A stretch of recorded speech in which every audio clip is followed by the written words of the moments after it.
জাতীয় বার্ন ইনস্টিটিউটে চিকিৎসাধীন অবস্থায় নাফি নামে আরেক শিক্ষার্থীর মৃত্যু হয়েছে। এই নিয়ে মৃত্যুর সংখ্যা বেড়ে দাঁড়ালো ৩২-এ। আহতদের সর্বশেষ খবর জানাতে সেখান থেকে যুক্ত হচ্ছেন সহকর্মী হাসান মাহমুদ। হাসান, জাতীয় বার্ন ইনস্টিটিউটে চিকিৎসাধীন আহতদের পরিস্থিতি কি? শিশু নাফির মরদেহ ও নিহতদের সব মরদেহ হস্তান্তর করা হয়েছে কিনা আমাদেরকে জানাবেন।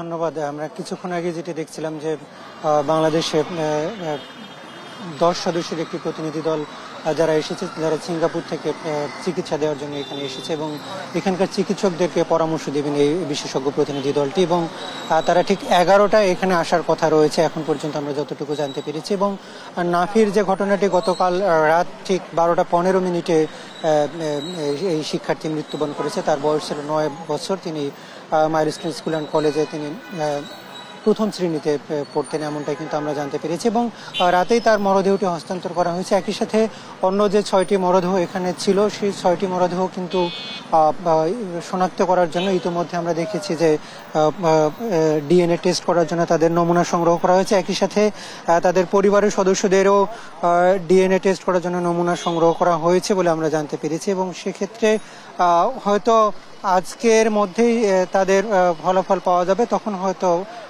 সেগুলো হস্তান্তর করা যাবে। এবং এই সব মরদেহ কিন্তু খুব বেশি ডিজাস্টার হয়েছিল এবং প্রত্যেকেরই কিন্তু শরীরের বড় অংশ পুড়ে গিয়েছে এবং তাদেরকে আসলে বাহ্যিকভাবে শনাক্ত করা কোনোভাবে সম্ভব হচ্ছিল না, ফলে তাদেরকে ডিএনএ টেস্ট করার জন্য নিয়ে যাওয়া হয়েছে। এছাড়া আমরা যে এখানে 40 জনের মতো চিকিৎসাধীন হয়েছে, প্রত্যেকেরই কিন্তু বড় ধরনের বার্ন হয়েছে এবং সেখানে অনেকেরই 40 থেকে 50% পর্যন্ত পুড়ে গেছে, এমনটা কিন্তু আমরা জানতে পেরেছি। এবং এর চেয়েও বেশি কয়েকজন ছিল, বিশেষ করে 7 জনকে এখানে আইসিইউতে ভর্তি করা হয়েছে, যার মধ্যে 3 জন অন্তত ভেন্টিলেশনে রয়েছে।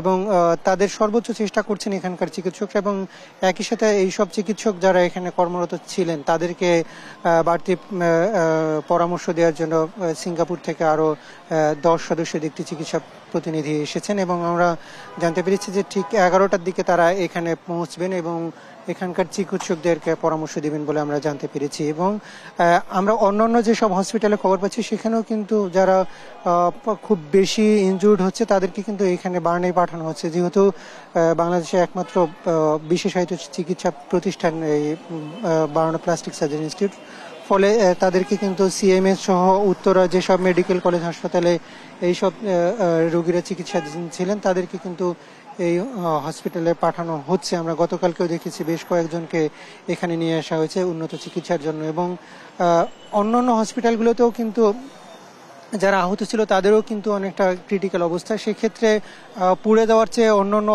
আহত, বিশেষ করে কাটার আহত কিন্তু আমরা বেশি বলে জানতে পেরেছি। তবে এখন পর্যন্ত যে স্বাস্থ্য অধিদপ্তর এবং আইএসপিআর এর যে মৃতের সংখ্যা, সেখানে কিন্তু কিছুটা আমরা দেখতে পাচ্ছি যে 2 ধরনের তথ্য দেখা যাচ্ছে। আইএসপিআর গতকালকে সন্ধ্যার সময় বলেছিল তারা 31 জন মৃত্যু এখন পর্যন্ত নিশ্চিত করতে পেরেছে এবং গতকালকে যেহেতু রাতে আরও একজন মৃত্যু হয়েছে, ফলে 32 জন সংখ্যা দাঁড়ায়। যদিও স্বাস্থ্য অধিদপ্তরের পক্ষ থেকে আজকে সকাল 8টার দিকে যে প্রেস বিজ্ঞপ্তি পাঠানো হয়েছে সেখানে কিন্তু তারা 29 জন মৃত্যুর খবর জানিয়েছে। এবং এইসব মৃত্যু কিন্তু 2 ধরনের তথ্য দেখা যাচ্ছে, ফলে একটি বিভ্রান্তি তৈরি হচ্ছে যদিও। তবে আমরা কিছুক্ষণ পরেই স্বাস্থ্য অধিদপ্তর থেকে হয়তো একটি ব্রিফ করবে, সেখানে হয়তো আরও আমরা প্রশ্ন করলে বুঝতে পারবো যে আসলে কোনটি সঠিক কিংবা কোন জায়গাটায় আসলে এই তথ্যের গ্যাপ রয়েছে। তো এই ছিল আমার কাছে এখান থেকে সবশেষ পরিস্থিতি।